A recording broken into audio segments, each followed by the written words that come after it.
achieved.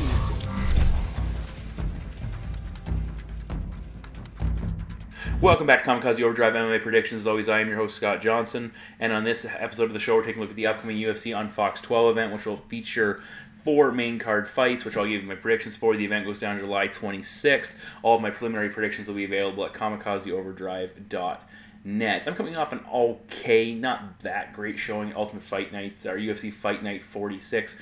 I went 6-4 overall. I did go 3-1, and I have gone 8-2 over the last 2 shows on the main card, which is where the fights obviously I had the most time and go over the predictions most thoroughly. And I did well in that event. I went 8-3 overall there at UFC Fight Night 45. The bet packs did much better since I've changed them up, so I encourage you to buy them and take a look at the new betting lineup. The Sprawl and Brawl, I haven't posted the winner for this one. I still have to go through. There were a number of emails. I have to go through and double check the scores before I post a winner, and then I don't want to have to go back and recount if I make a mistake. It will be posted very shortly. Sprawl and Brawl again will be available for this. Again, it's $5 entry fee. If you're interested, you can also play for free. You're just not eligible to win the cash prize. You pick the 8 fighters that you think are going to pick 8 fighters you think are going to win, and the method. You get 2 points for a correct fighter, 1 point for a correctly predicted method. Everything doubles that you score if it's an upset win. At the end of the day, if you have the most points, you take home the cash prize. Simple as that. Head over to the page. You can follow the instructions. It's super easy to follow. Also, the prediction panel. I've got a ton of guys writing for me now. I'm hoping, guys. I don't know. Josh Harper should be back. He's in the mix. He's dealing with a lot of stuff. He's a pretty busy guy in his own life. But a lot of prediction panel guys are doing very well. So make sure you check those guys out as well. And 4 very interesting fights in this card. Let's get to the first one. So we're going to open things up in the UFC's lightweight division as Josh the Punk Thomson, former Strikeforce champion, the record of 20 wins, 6 losses, and 1 no contest, battles a fellow former Strikeforce employee, Bobby King Green, with a record of 22 wins and 5 defeats. Now, Green's filling in on relatively short notice for Michael Johnson, and he's coming off an 8-month layoff, had some stuff he's had to deal with in his personal life, so he's been away from the cage for a little bit. Thompson's coming off a controversial defeat and a little bit of a letdown against Benson Henderson, which he felt he had won. I felt he had won, even though I had Ben Henderson in that fight. And he wasn't sure after that fight what was left for him. He seemed a little, down, but obviously that's the case after a fight like that. Not quite the motivation, but he's clearly back in action here. This is a big step up for Bobby Green. His biggest win to date, I'd say, is over Pat Healy, and he has 7 wins in his row, with his loss coming way back in his early start to his Strikeforce career against Jay-Z Cavalcante. For Green, he's solid, but a little bit of an unorthodox striker. Very good boxing, will work the kicks as well. He's very fast, very good and speedy. Presents a difficult front to attack. Great strikes landed per minute versus strikes absorbed per minute exchange. 4.78 versus 2.58, so more than 2 strikes more than his opponents each minute. He's very hard to hit. He really put on a clinic against Healy. He really snapped a nice jab off, and he relies heavily on his speed again. He's 8-1 in fights ended by knockout, which tells you he has a very good chin. I'd say he's a little bit overconfident, drops his hands a little bit too much for my liking. Tries to let his opponents come in or at least taunt them. Needs to watch low blows. We saw him against James Krause land a couple of low blows, led to that very odd ending. But also you go back, he fought in Affliction, and he landed something similar against Dan Lozon. I think it was 3 low blows in the first round before the fight ended. Thompson, then, him, very solid striker. He really doesn't get a lot of credit for his striking capabilities. Showed his power versus Nate Diaz, landing a head kick and putting him away.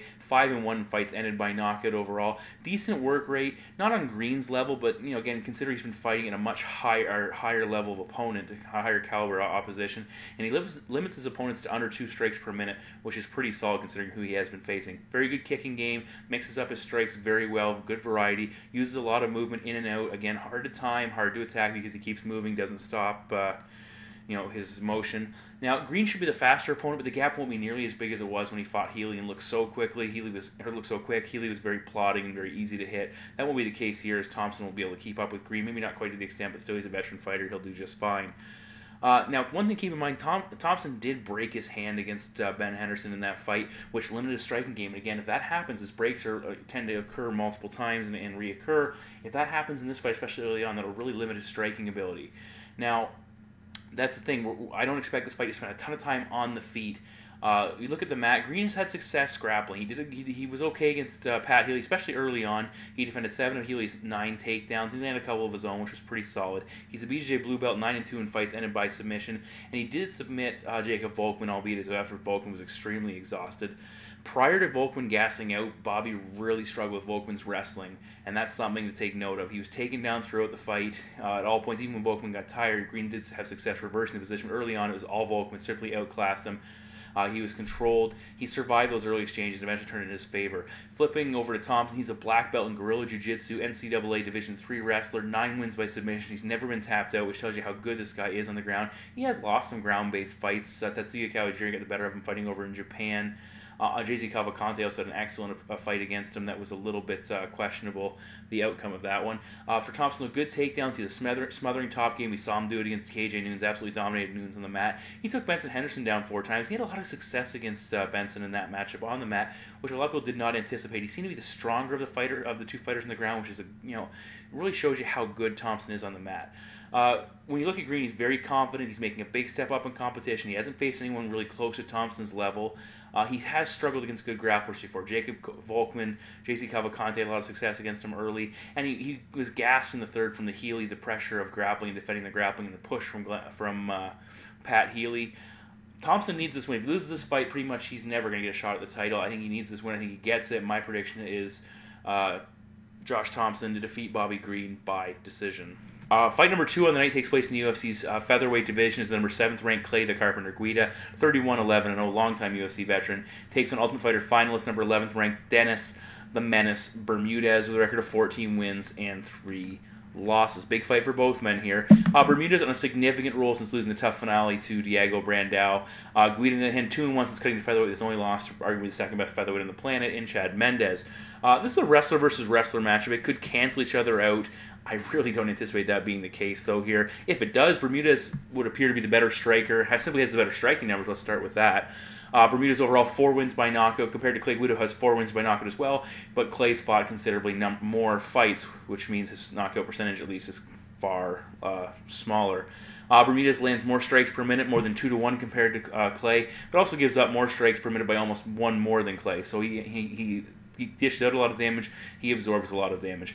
For Bermudez, solid left jab, hard leg kicks, close the distance fairly quickly. We saw him hurt Matt Grice with a late flurry in that matchup. That's the one I'm going to refer to a lot because Grice is a wrestler as well.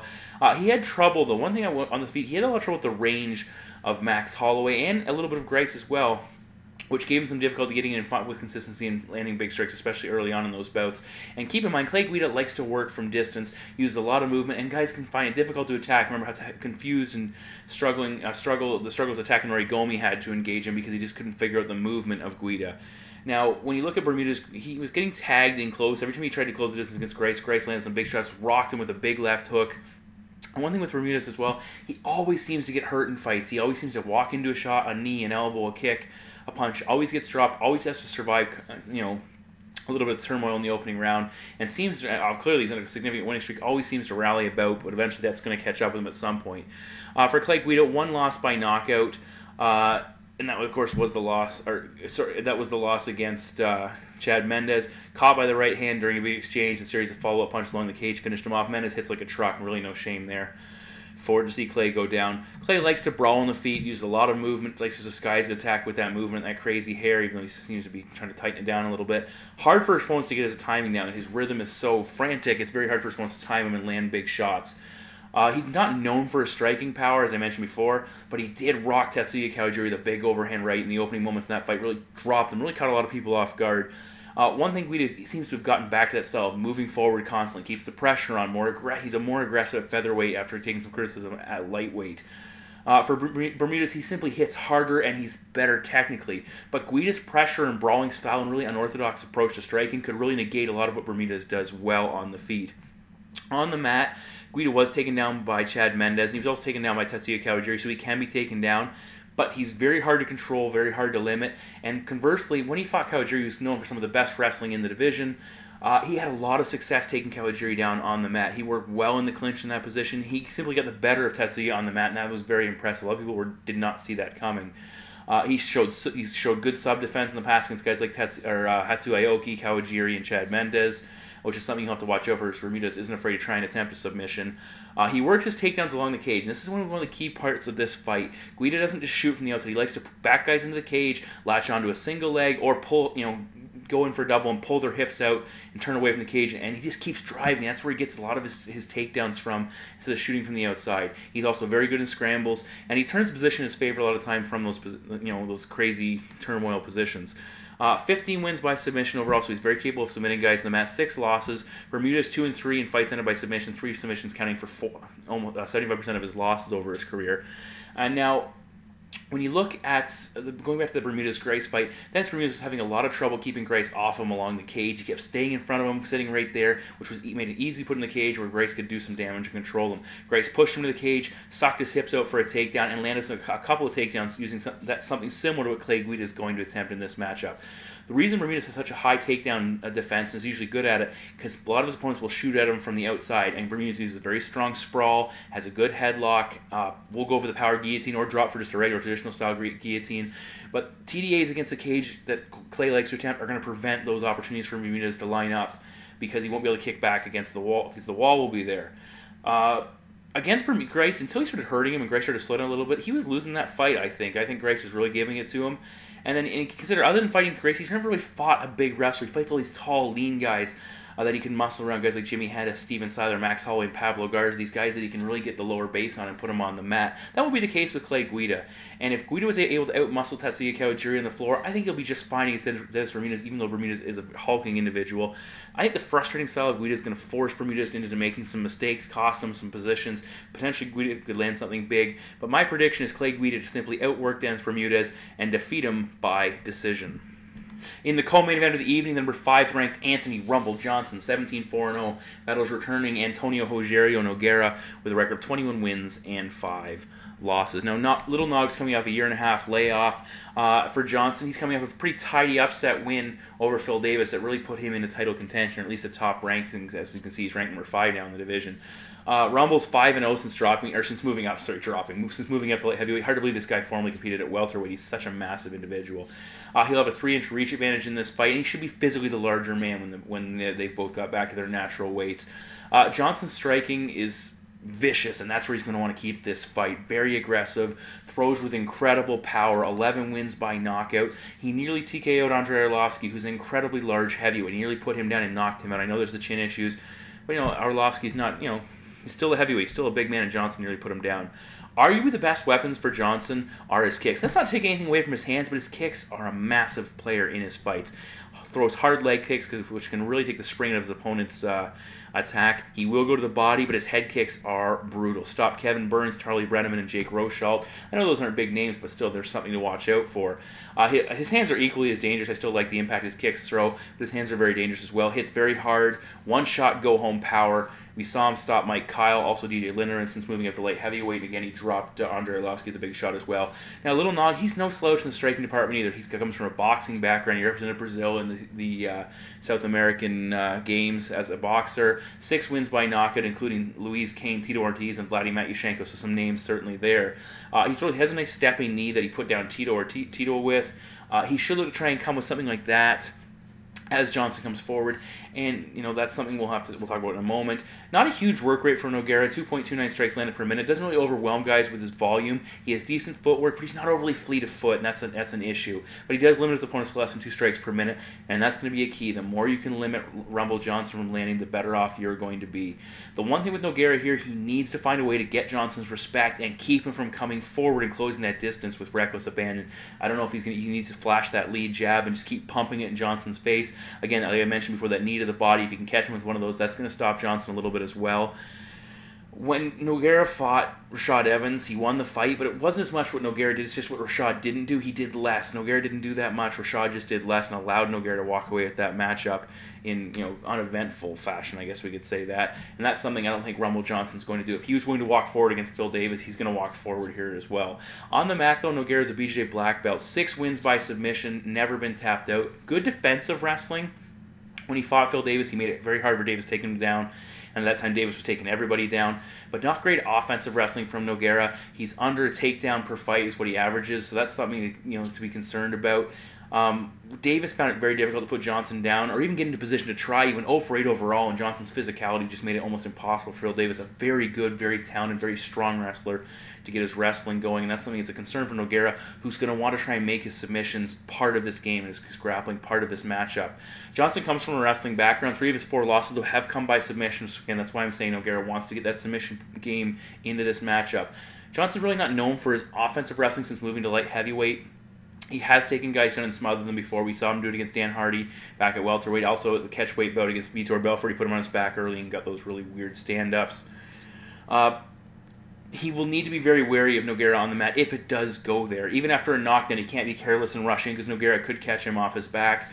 Most likely, Johnson's going to look to avoid the ground game overall.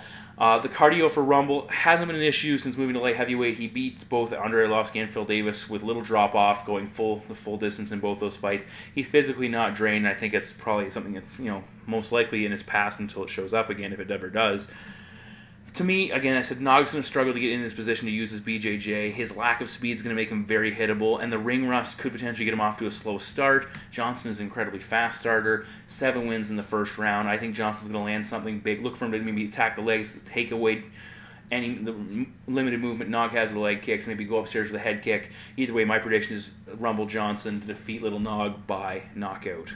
Main event time, we're in the UFC's welterweight division. This is a fight you need to be excited for, as the ruthless one, Robbie Lawler, 23-10-0 with 1 no contest, ranked number 1, I believe, in the welterweight division, takes on the immortal Matt Brown, ranked number 5. Matty Brown bringing a record of 21 wins and 11 losses into this contest. Now, the winner of this fight will most likely get the next title shot at Johnny Hendricks, barring an injury. Both men have gone through a career rejuvenation, which is very impressive. Lawler, since cutting to 170, he's gone 4-1 against incredibly good competition in the UFC. For Matt Brown, he's on a 7-fight winning streak. He's actually won 8 of his last 9 with just a submission loss to Seth Basinski in there. He's been very impressive as well and really turned his career around. Now, this fight has the potential to be an epic 5-round war, or it could very much be over in a couple of minutes. That's what we're looking at with both of these guys. Now, both guys are incredibly tough, bite down in your mouthpiece, and throw hard leather, and that's something that makes these guys very popular with the fans. Now, Robbie Lawler does his best work from range, both his kickboxing and boxing range. For Brown, though, he can work from that distance, but he wants to get inside. For Robbie Lawler, he has vicious knockout power. 19 wins by knockout. Jake Ellenberger, Josh Koscheck, Bobby Volker, Adlan Amagoff, Matt Lindland, Melvin Manhoof. These are all guys he's knocked out in impressive fashion. He can knock you out with a variety of weapons, not just his hands. He can also throw his knees. We saw that jumping knee against Adlan Amagov. His kicks, a head kick, is if he lands that, it's night time. And his ground and pound we saw against Koscheck is absolutely devastating. He doesn't get careless. That's the nice thing about Robbie Lawler. He doesn't get careless with his striking. He keeps his chin tucked, his hands up. He likes to roll with his opponent's punches, throw some counters, look for openings. His striking exchange, 3.41 strikes landed per minute versus 3.21 strikes absorbed. I would like to see him limit those strikes absorbed. He relies on the power factor to make up the difference, the fact that his opponent is able to hit him close to what he dishes out. When he fought Johnny Hendricks, he was rolling with the punches a little bit too much and allowing Hendricks to land. I think he needs to limit what his opponents are able to land, do more to be defensive and avoid those shots, because in the eyes of the judges, whether you're rolling with them or not, if they're still making contact, they're still landing, because they can't tell if any impact they're actually having on you. He did get knocked out ages ago by Nick Diaz, but he's shown a decent chin ever since. For Matt Brown now, he's a volume striker. He certainly has power, but damage by accumulation is the key to his attack. He keeps coming forward and he breaks guys, and we've seen that in his last fight. 4.13 strikes landed per minute, so a high volume, 2.31 strikes absorbed per minute, and the reason he limits his opponents so much is because it's hard to fight back when Matt Brown is in your face and hitting you like he does. 12 wins by knockout, never been knocked out, but we are going to talk about that momentarily. Eric Silva, Mike Pyle, Jordan Mean, Mike Swick, all guys he stopped. Stopped some of them with one shot, like Mike Swick, he put down with one shot, and Mike Pyle as well. Other guys like Eric Silva and Jordan Mean simply overwhelming them, forcing them to quit with just a barrage they couldn't answer. Now, for Matt Brown, like I said, he can work from distance, but he's incredibly good in close. Excellent clinch fighter, brutal elbows and knee strikes. Likes to hold that position as well, and then just back up enough to start unloading with a big barrage when you're least expecting it. The guy is vicious and on you in that position. He will have a slight reach and height advantage against Lawler, but I don't expect he's going to... I think he's going to be more than willing to invite Lawler in and try and get in that position to utilize that strength. Now, a massive area of vulnerability, and on my sheet here, I've got this capitalized in bold letters. The body shots to Matt Brown. Jordan Meehan hurt him, And Eric Silva did as well, which is something I called and said look for. He's clearly vulnerable to the body. When it happens once, it just happens. When it happens more than once, you start to wonder. I remember going back to my prediction with Tito Ortiz versus Nogueira, Little Nog. I talked about how Ortiz had a glass body and seemed to be vulnerable to that area, and Nog caught him with a knee, hurt him, eventually put him down. I'm looking at that here. If Lawler lands somebody to the body, most likely a kick, but he could also change levels with a hook and plant one on the midsection of Brown. He's going to unload with follow-up ground and pound. That's going to be simply too much for Matt Brown to endure, and that's something Brown has to be wary of. Because it seems like guys don't even need to land that hard a shot, and it can hurt him. And Silva just couldn't capitalize and follow up on it. And actually, the thing is, corners should be fired because they didn't even seem to really focus on throw more to the body, go more to the body, back him off because you were hurting him with just the most basic of shots. Now, I'm not going to talk about much about this, but this could be a factor. Brown has a very good submission game. Loves that Darce choke. 5 wins by submission overall. He has been submitted 9 times, but Robbie's just got a single win, so I don't think we're going to see Robbie Lawler tapping out Matt Brown in this fight, but you never know. Robbie Lawler, though, has been tapped out 5 times. Well, he's been submitted 5 times, so he's certainly vulnerable on the ground. Brown could look to exploit that. He did land some big takedowns against Eric Silva and against Stephen Wonderboy Thompson way back in the day, but he's not known for a massive wrestling game, and Lawler's counter wrestling has been absolutely on point against guys like Josh Koscheck, Jake Ellenberg, Rory McDonald, Johnny Hendricks, all higher level wrestlers than Matt Brown. Those guys combined for 25 attempts, only landing 10 takedowns, and even when Lawler does get taken down, he springs right back up very quickly. This should be a striking-based fight predominantly, unless there's a knockdown, which we could see an exchange on the mat. Either way, I can't overlook Brown's body issues, and I think Robbie Lawler will be keyed in on that. He'll mix it up, and you might see him go to the body, hurt him, and then go upstairs after Brown starts to cover up. Either way, my prediction is Robbie Lawler to defeat Matt Brown by knockout.